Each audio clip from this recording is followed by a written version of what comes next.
Hi, Lori Vann again, and just wanted to do another follow-up to the stress management seminar that I gave back in September. And this time I want to focus in on nutrition because nutrition does affect the mind and the body.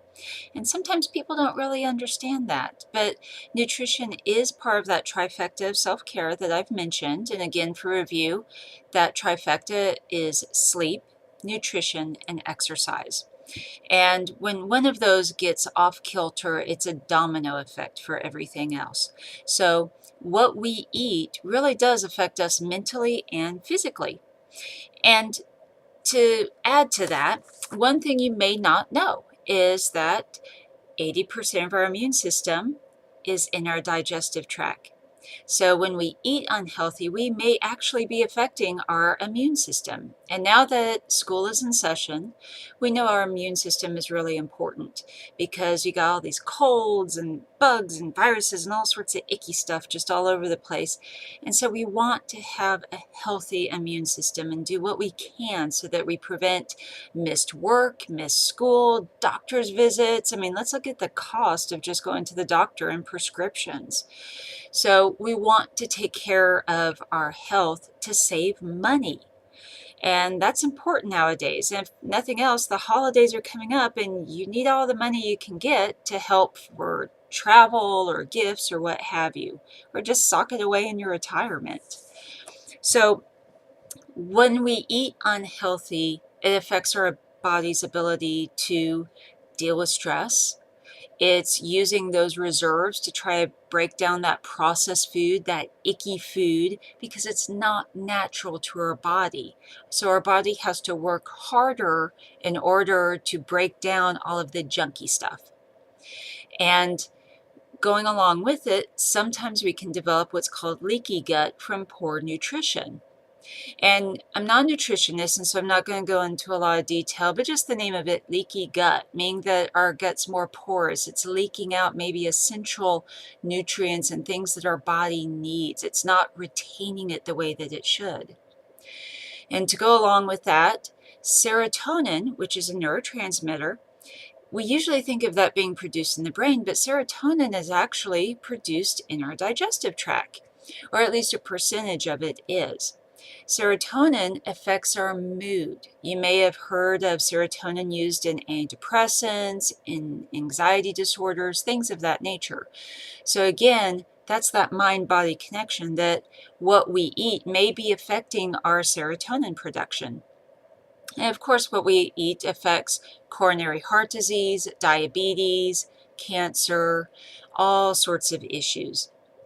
And when we eat unhealthy, we do know it affects our concentration, our energy level.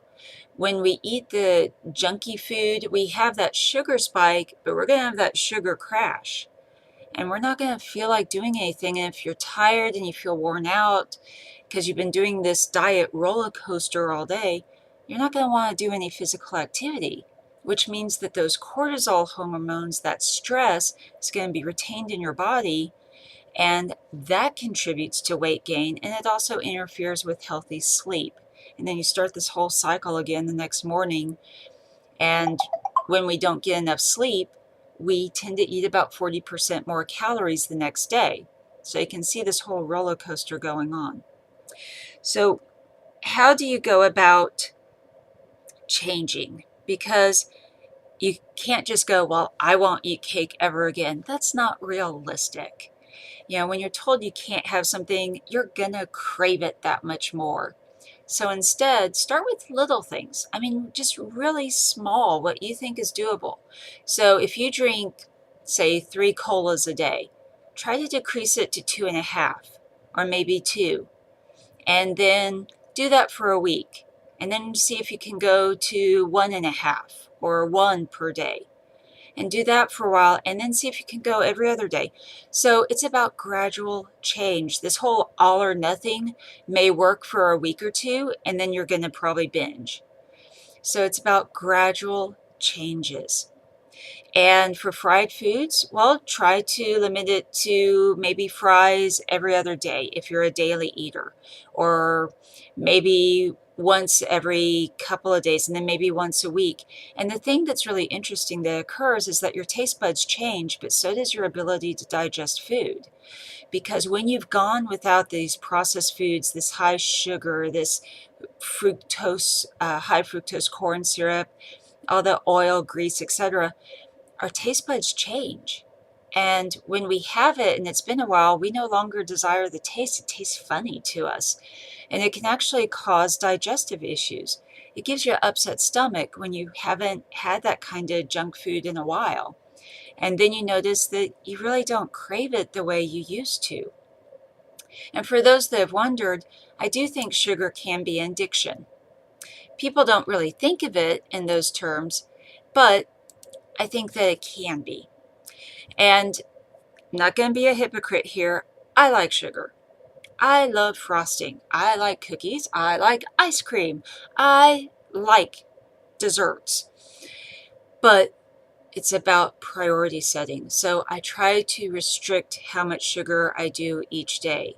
Do I have my little episodes of binging? Sure, I'm human, but I try to decrease it. And if I eat a little bit more sugar that day or junky food, I try to do some kind of healthy activity that day in order to work it through my system. And then I try to be good the rest of the week. And good's probably not a good way to put it, actually, because then it implies this whole good, bad, and that's a whole psychological issue that gets in people's heads.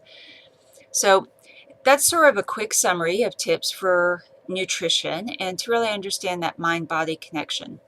I'm Lori Vann with Lori Vann Counseling, Speaking, Media Consulting, and Supervision in Dallas, Texas. Thank you, and have a great day.